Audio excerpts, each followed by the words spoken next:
Hello,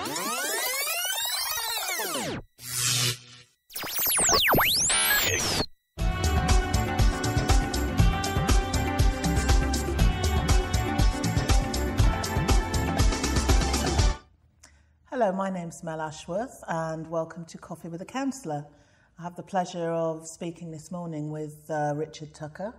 Thank you, Richard, for coming in. That's all right, Mel. Thanks for the invite. Now, could I ask you which ward you represent? Yes, on the Town Council it's Earlham Ward, which basically covers the sort of bottom half of Milton Road, parts of Earlham Grove itself, most of Locking Road from about Ashcombe Road, down as far as Ewart Road and towards the Borough Arms. Well, you know your ward very well. Oh, I lived there, 14 years, well, so yeah.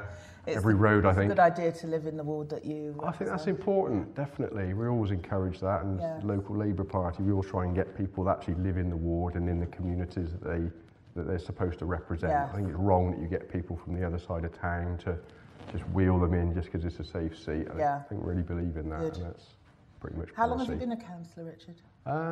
Just got in last May, but I had been on the town council from its inception back in 2000. Oh, okay. And I won 3 times on the trot, then got defeated in 2007, lost to the Conservatives. I just won it back off them in 2007, so marginal seat. So congratulations. Thank you very much. A lot of hard work, and you just never know which way the political wind is going to blow, really, particularly when you're representing a marginal area. Right. What got you into local politics? Can you explain? Initially, I first stood when I was 24, believe it or not. Wow. But yeah, back in 5 years ago. Yeah, I'd be all right, wouldn't it? When I wasn't grey. I got a picture when I got first elected in 1995. Yeah. Full head of hair, no grey. I was 30 at the time for the old Ashcombe ward, which covers most of where I cover now. They've redrawn the boundaries a bit.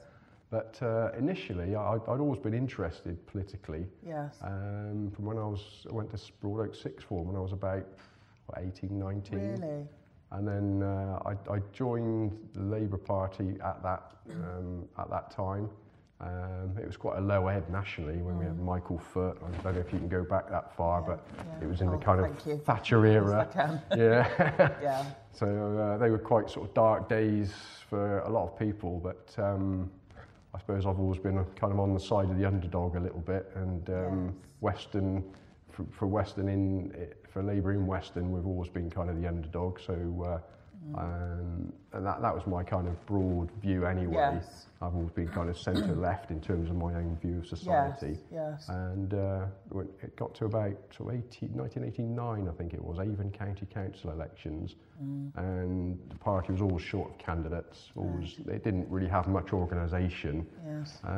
So I kind of put myself forward just to fill a seat. Yeah. And they stuck me out in Banwell, Locking, Hutton, Priory Division as they called it. Okay. And I just sort of, they give me 1,000 leaflets to cover about 4,000 areas, so I kind of picked out the most sort of working class areas, if you like. Right. And my mate, who wasn't even sort of a Labour supporter, but was quite sort of thrilled or excited by the fact that his young mate was kind of standing for council with all these old people. Yes. And he worked as a gas fitter, so he knew a lot of these areas out in that area. So he kind of acted as my kind of self-appointed agent, really.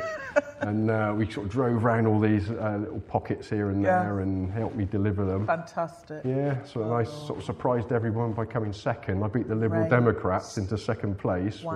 Which, and how old were you then? 24. Good on you. So, that's fantastic. Were you born in this area? Yeah, born in Weston, both my parents, 2 of my grandparents. My mum's side goes back to, when her and one of her relations have researched it, goes back through Milton and uphill to about 1600 and something. Yeah, it's very Milton, interesting. Yeah, most of the sort of farmers, carpenters. So, yeah, fascinating. So you're a Westonian, born and bred? Pretty much, with a bit of Welsh, South Wales thrown in. Yeah. So that's probably why I can chat on a bit, maybe. What's my excuse? Not what career did you go into then, Richard? When I first job, I worked at a bank in Bristol, or should I say insurance clerk. So NatWest for 5 years. Yeah. Then I went into building supplies, sort of sales-orientated jobs. Yes. Then office equipment. Yeah.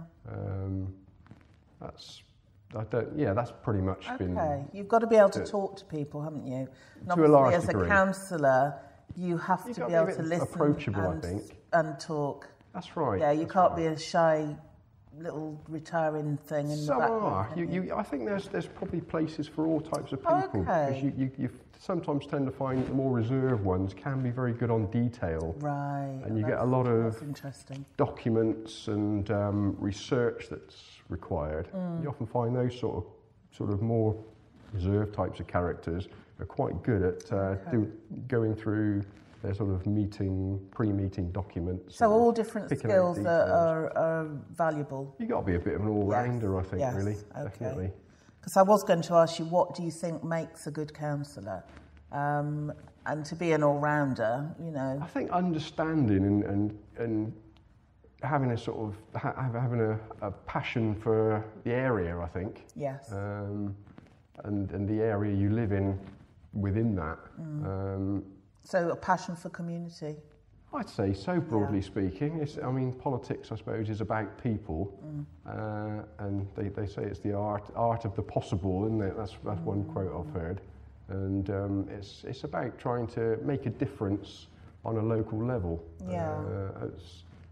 At sort of parliamentary level and obviously higher up the chain, you can make sort of big pronouncements and make sort of, it depends if you're in power, quite a lot makes a big difference, of course. Yes. But there's a lot sort of wider differences that you can make at that level. But on a local level, if it's the area that you particularly care about, there's a lot that you can influence. Yes. Even if you don't particularly have your hands on the lever of power, you can kind of make your views known and a word to the right person, and try and canvass other people to your opinion.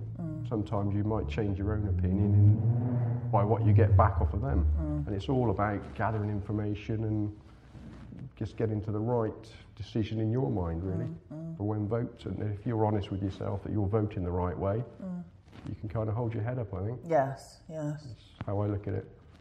What are you particularly passionate about as a councillor?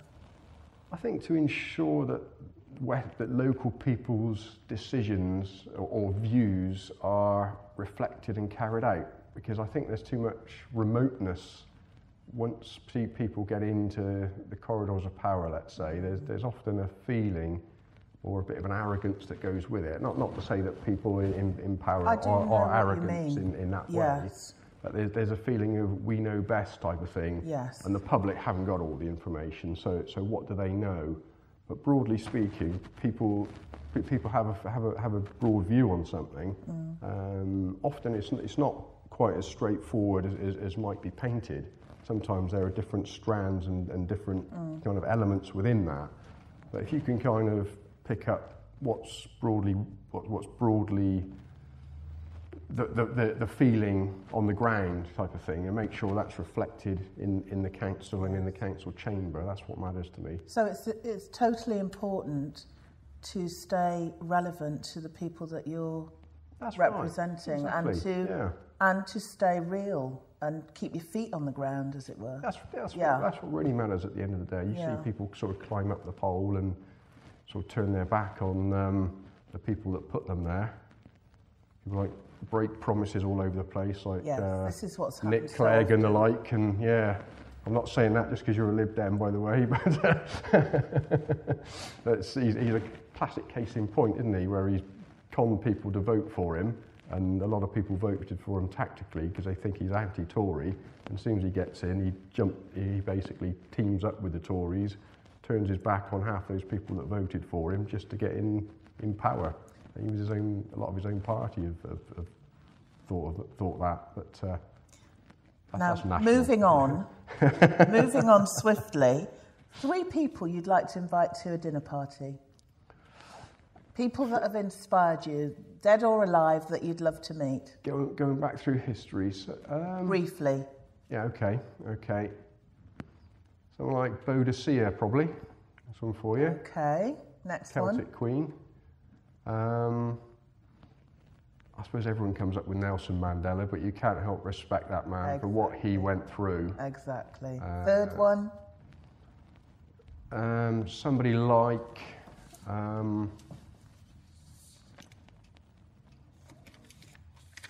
I'll have to come back. I'll have to come back now. I won't just say someone for the sake of it. Okay. No. Well, it's been a pleasure talking. All right then, Mel. Thank you, and yourself. Thank you. And that's it from Coffee with a Councillor. So thank you so much for tuning in.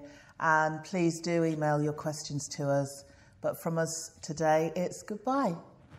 Thank you. Good cheerio. Thanks, Mel. Thanks. All the best. All the best. It went so fast, didn't it? It did.